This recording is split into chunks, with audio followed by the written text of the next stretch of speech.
I don't think it's too controversial to say that most of feminist theory and feminist dogma is absolute pea-brained, poopy diaper childish garbage. I mean, so often it just turns into women are better than men, women can do this but better. The reason all my relationships have failed isn't because of me, it's because every man in the world is stupid. You know, what are we talking about? Why are the professors coming out here and saying the equivalent of boys go to Jupiter to get more stupider, but women go to college to get more knowledge? And of course, so many men just sort of hit back with, oh, go make me a sandwich. Women's work is useless. It's just cooking and cleaning. What does that matter? And it just makes the issue worse. And women go, men are stupid. Women could do it better. Women could do it better. But that's not what it's about. It's not a gender war here. The victory of one gender only harms itself.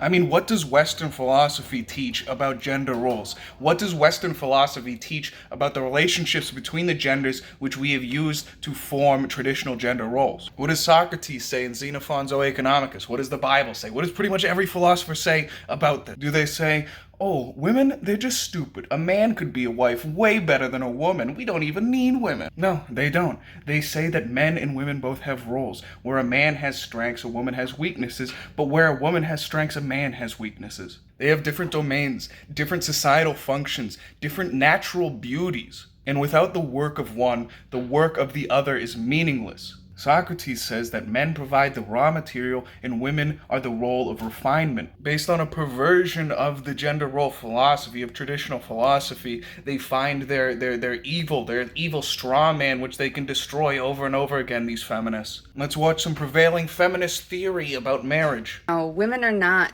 desperate to get married. Women who are married to men are actually the least happy group of people in the US. Meanwhile, men who are married to women are the most happy group. Men are the ones truly benefiting from marriage. And that is that women carry the bulk of the responsibilities in relationships and in family.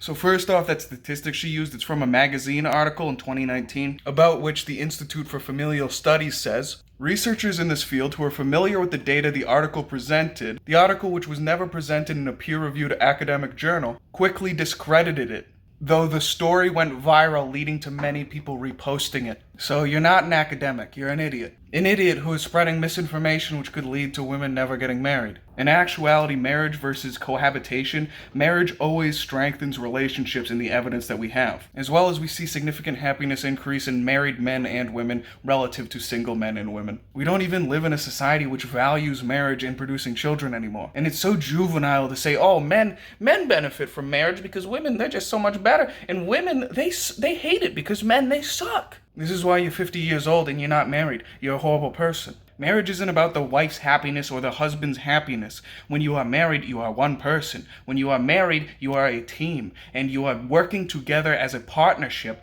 to provide for the team, to make the team have a meaningful life. And it's honestly this disgusting selfishness which dooms these people to live unhappy lives. If you live without philosophy, you live without anything, you live just for yourself and your own pleasure, how would you ever be happy? How would you ever have a marriage if you cannot understand that you are a team? Your needs, your happiness is not more important than the other partner in that team. It is the team that is important. And what is the benefit of staying single as a woman or as a man? That you don't have to spend money on the other one, that you can focus more on your career and you can make more money and you can go on vacations to all these different places in the world. And this is really what I mean when I say that our movement, America First, a Christian conservative movement, is not just at war for the politics or for the spending of America, but it is at war for the heart and soul of America. It seems that the powers that be have a keen interest in us having a worker bee mentality, a factory worker mentality,